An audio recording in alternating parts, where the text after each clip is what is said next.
ഈശോയിൽ പ്രിയ സ്നേഹിതരെ, ഏവർക്കും സന്തോഷത്തിന്റെ സന്ദേശം നൽകിക്കൊണ്ട് വീണ്ടും ഒരു ക്രിസ്മസ് കാലം വന്നെത്തിയിരിക്കുന്നു. സന്തോഷങ്ങളെ വിവിധ രീതിയിൽ തരംതിരിക്കാമെങ്കിലും ക്രിസ്മസിന്റെ സന്തോഷം വേറിട്ട് നിൽക്കുന്നു. കാരണം അത് കാലങ്ങൾക്കും സാഹചര്യങ്ങൾക്കും അതീതമായി നിലകൊള്ളുന്നു. ക്രിസ്മസ് എന്ന സന്തോഷത്തിന്റെ പ്രത്യേകത അതിന്റെ ഉത്ഭവം സ്വർഗത്തിൽ നിന്നുമുള്ളതാണ്. അത് ഈശോയിൽ നിന്നുമുള്ളതാണ്. അത് കാലഭേദങ്ങൾക്ക് അതീതമാണ്. ക്രിസ്മസ് ആഘോഷിക്കുന്ന എല്ലാവരും ഈശോയുടെ മനുഷ്യാവതാരത്തിന് സാക്ഷ്യം വഹിക്കുന്നവരാണ്.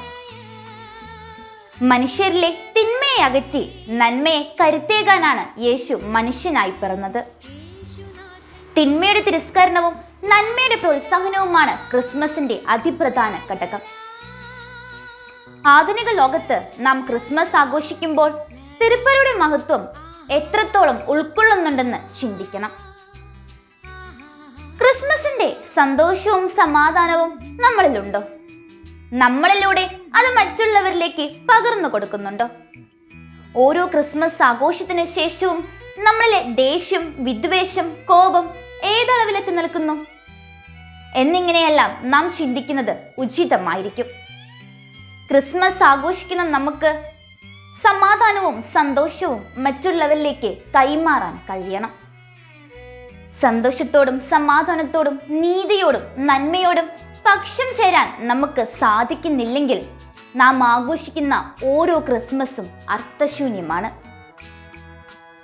ദൈവം സ്നേഹം കൊണ്ട് ഭൂമിയെ ചുംബിച്ച രാവാണ് ക്രിസ്മസ്.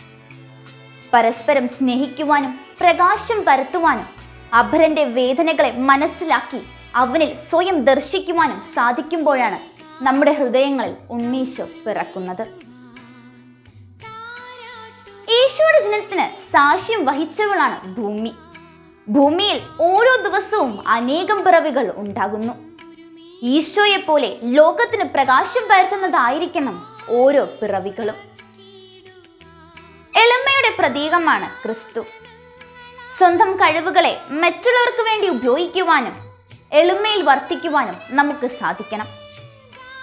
ജീവിതത്തിൽ പ്രശ്നങ്ങളുണ്ടായാൽ, ബുദ്ധിമുട്ടുകളുണ്ടായാൽ അവയെ ശക്തിയോടെ നേരിടുവാൻ, പ്രതീക്ഷയോടെ മുന്നേറുവാൻ ക്രിസ്മസ് നമ്മളോട് ആഹ്വാനം ചെയ്യുന്നു.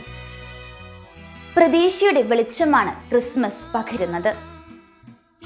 നിസ്സഹായരായവർക്ക്, ആരോരുമില്ലാത്തവർക്ക് താങ്ങാവാൻ, തണലാകാൻ, പ്രതീക്ഷയേകുവാൻ നമുക്ക് സാധിക്കുന്ന നിമിഷം ക്രിസ്മസിന്റെ സന്തോഷം നമ്മിലൂടെ ലോകത്തിന് പകരുന്നു.